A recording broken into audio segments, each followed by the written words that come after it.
Hi, it's Chris from Unit 6. Max from Unit 6, and when you're listening to Morgan Richards on Radio Cardiff, 98.7 FM. Hey, I'm Morgan Richards from Radio Cardiff on 98.7 FM, and I'm extremely pleased to say that I'm backstage at the Motorpoint Arena here in Cardiff. I'm joined by a band that surely need a little room to breathe after an astonishing past 12 months, now celebrating almost over 10 years together as a band. It's of course those Loverboys and the true masters of the sixth string to the kings of pop rock. It's the wonderful Chris and Max of Unit 6. Hello. How's it going? That was a good intro, that was. Impressive. Yeah. You really thought about that one.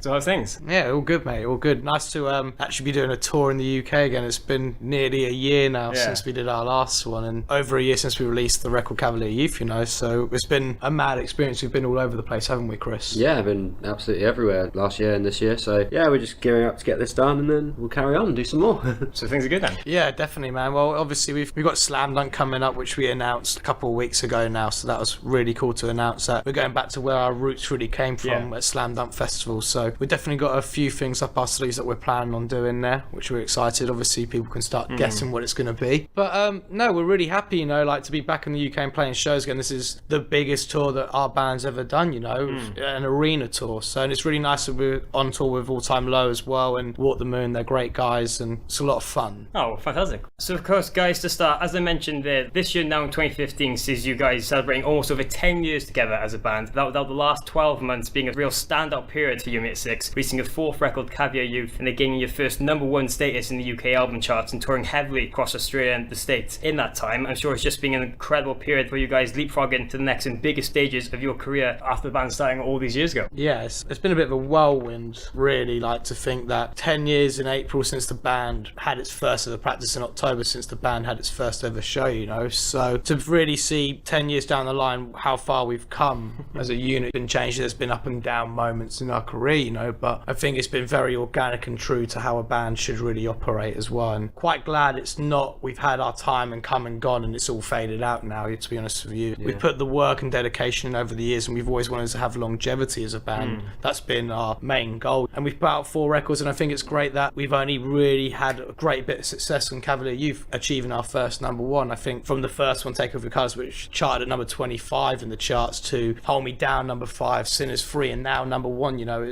we've worked hard to really get to where we are today, and it's been enjoyable, and also not just kind of flown by so fast and everything's all happened like that. A year later you're a #1 platinum selling band, you know. It just feels organic and real, and that's why I think this band connects with a lot of fans as well, because they can see that we're real people trying to create real music and almost doing it the right way. Essentially that doesn't really happen anymore. So that's just going out in a van and playing shows that start to absolutely nobody, to get into vans, then bus tours and having success. So really we've got a lot of great fans and can thank them for really supporting our band over the last 10 years. Okay, oh, fantastic to hear. And I actually understand that before you guys started writing Caviar Youth, it was actually a very hard and dark time for the band. We had no label, no management, and really didn't know where, if Unit 6 had a future, but despite all that, really persevered and worked even harder to make a record that's ended up being the best thing you could have done in getting to that next level. Yeah, I think yeah, it was a hard time, but I think all those things happened because we wanted them to happen, you know, like we wanted a fresh start and we wanted a new label, we wanted new management, we wanted everything. So it was sort of like, yeah, it's a hard time, but you just have to spin it over and think of it as a fresh start, and basically sort of the rebirth of the band and everyone that works around it, and just really get some fresh, like, positive heads in there and great movement. So I think it really helped make the album and feed everything along. I think we needed it, to be honest with you. I think you can't be successful without going through hard times. I think you need to have the hard times to really put things in perspective of where you want your band to be, and for you to kind of, oh, we've experienced that now, you know, what worse can happen, what worse can go on now. So you got, as Chris said, you got to look at it in a positive way and spin off that. I think the best thing for us with Cavalier Youth is that the writing started basically before Wembley, but then after Wembley we had our first proper session of us as a band practicing, and we went away for a week, and it was nice just to reflect from the biggest show we did as a band at that time to a week later going, oh, we're having a beer writing new music, so we can reflect on the show last week, and it really put a positive spin on where this record was going, as much as it even after that record, you know, we didn't have managers, we didn't have a record label, you know, as Chris said, it was a fresh start and it was needed. And of course, now to celebrate this landmark and kick the year off in style, just recently you guys embarked on a massive arena sold-out co-headline tour with your good friends in Baltimore pop-punk giants All Time Low across the UK, with the reception when this tour was announced being so overwhelming and being a real dream lineup for both fan bases. I think it kind of stemmed off from when we did a tour in America with All Time Low, and everybody's like, why can't this tour come to the UK? And we've been saying for ages that we wanted to do something kind of like that over here, because what more do you want when you can see some of your favourite bands in the same venue at the same day, you know? It's been great because it's been a lot of build up to this, and we've talked a lot about how we want to do it, and we're obviously sharing a lot of the things as well, so it's made us all step out of our comfort zones and go bigger on production wise and have a lot of more enjoyable set moments for people to walk away from tonight and go, wow, that was a show. Not just, I didn't just go and see a gig tonight, I went and saw a show. And I think that's what always our band's been about, and I think All Time Lows is as well, is putting on a show that people walk away and remember. Just nice to, as I said, be touring with them again over here, and as I said earlier as well, it's the first arena tour that we've done really as a co-headliners. And a lot of people over the years have really grown up from their early teens listening and following both of your careers growing the last 2 years, with it being really a perfect lineup for those old school fans reminiscing the early years, and even newer fans who might not be too familiar with earlier material. Yeah, it's really good. It's a nice dynamic to have. Like you say, like with some people it can be a nostalgia thing, but for other people that are just getting into the band, it's exciting to see both the bands at the same time, you know. So yeah, it's a good deal. It's been awesome.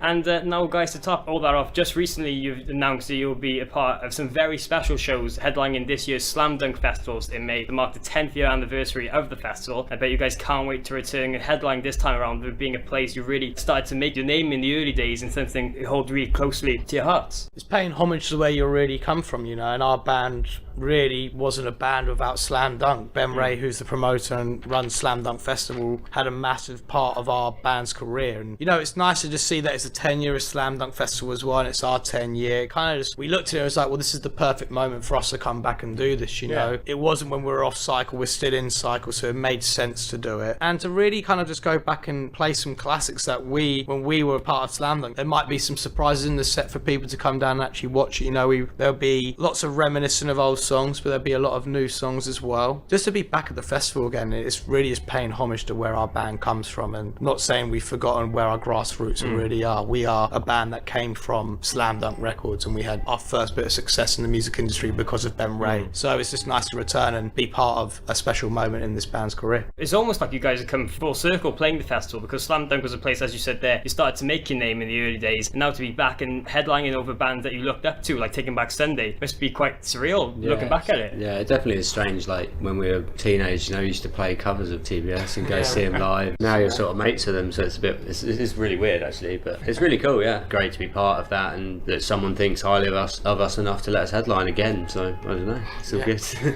And a lot of talk surrounding the announcement for Slam Dunk was heavily rumoured that you guys might be playing your debut 2008 album Take Off Your Colours in full at the festival. Now, you guys haven't commented anything about this really yet, but would doing something like that be of interest to you guys? Well, we're mysterious people, we like to keep it a surprise, so I don't think we'll be saying anything, but people can assume what they want to assume. Okay. I think at the very least there'll be a couple of songs. There will be more than a couple. I don't think we're going to play the whole thing. Playing the whole thing just doesn't make crap sense, but there will be definite moments from Take Off Your Colours, and then we've only just started the talks of really how we want it to go, so nothing's actually in pencil yet, nothing's written down, but we know that it's 10 years of Slam Dunk and it's 10 years of our band's career, and we know that we want to do something special to mark the occasion. But with a lot of bands as of late revisiting all the records and performing them live in full for special one-off shows and tours, could we maybe expect one day down the line for you to do something like this, playing the whole album in full with fans really seeming to love the idea? Yeah, I'd never say no. I think personally, in my opinion, I think if we were going to do something like that, I'd like to do 4 shows, or if say we're on the 5th album, do 5 shows and do every single album every night, you know, on different nights. There's a few things that we want to do, isn't there? So I think really, like, we know we're going to be busy. Like, if you don't see it, if you're not seeing us playing shows in the UK, you know we're up to doing something and planning things. And you know, I think the wheels on this band are really just kicked into 5th gear, you know, but can we take it to 6 gears by the end of this cycle? So I've got a 6 gear car, so I like it. So And while we're speaking of older material, and as I mentioned, Caviar Youth now being a year old, after this tour, is this where you guys are going to look to start getting everything ready towards the next record and new material, or? Well, basically, we've really, from this tour, we're going to be going off, and we've got a few things we've got to do. We're going to Australia again, and we're actually doing Jimmy Kimmel as well in America in April, which is going to be amazing. Wow. First TV debut as well, so that's going to be awesome. But then we've got Slam Dunk and Isle of Wight festivals, so I think really once we've got the festivals out the way, once we've finished the cap on this cycle, I think we'll start then to think about new material. But right now we're just enjoying really having our longest album cycle ever as a band, to be honest with you. It's going to be our first time that we've done a 2-year album cycle, you know, so it proves that Cavalier Youth reached out to a lot more people and it's keeping us a lot more busy. But, you know, new material is not being talked about at the moment. I think we're just really concentrating on what we've got going on right now. And one thing you guys have been known for in the past is the fact that you love a collaboration and having guests feature on material with the likes of Bring the Horizon, The Blackout, Kids and Glass Houses, read the list going on with all coming on to your tracks. I know at the moment you're not focusing too much on new material and didn't have anyone feature on the last record, but is maybe more collaborations we could expect sometime in the near future? I think you can always imagine us doing a collaboration. So the thing is, it's got to be right. We've got to meet people. I think it's more about getting on the mutual agreement with a musician or an artist if we're going to do a collaboration again. It's all about trying to keep it new, doing something different that you've not done before. And that's part of the beautiful thing about music, is that you can do a lot of things. You can just try new things and try different effects and work with different people, and it could create a sound that you really like. But, you know, until we get to that moment, you can always think that You Meet Six will have a collaboration because we like doing them. Yeah, and with you guys always being open to new ideas and surroundings on the record, I know, Max, that just recently you've stepped into the world of producing, working on the new Hype Theory record. The next time you guys go into the studio, do you think that maybe you could take into the hot seat and have a go at producing it? I think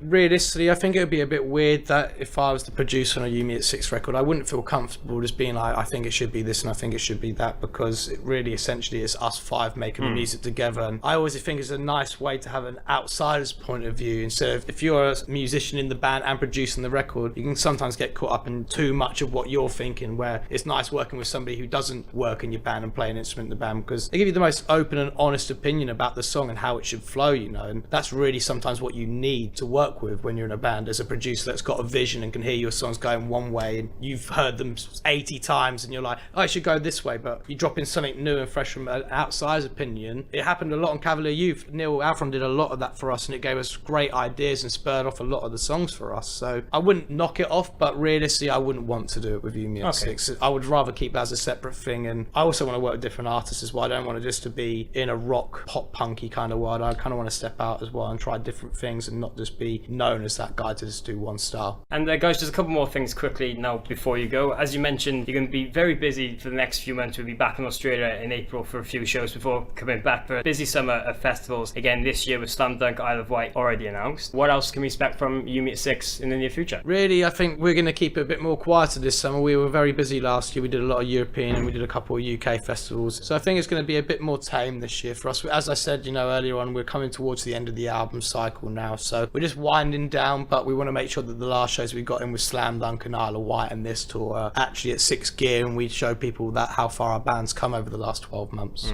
Okay. Oh, we're awesome. Well, that's about it. Cheers, guys, for taking time out to have a chat with me. No worries. Thank you very much for chatting. Thank you. Best of luck now with the tour and Slam Dunk in May, and hopefully I can catch up with you guys again very soon. That'd be awesome, man. Hell yeah. That'd be great. Right. Cheers. Cheers.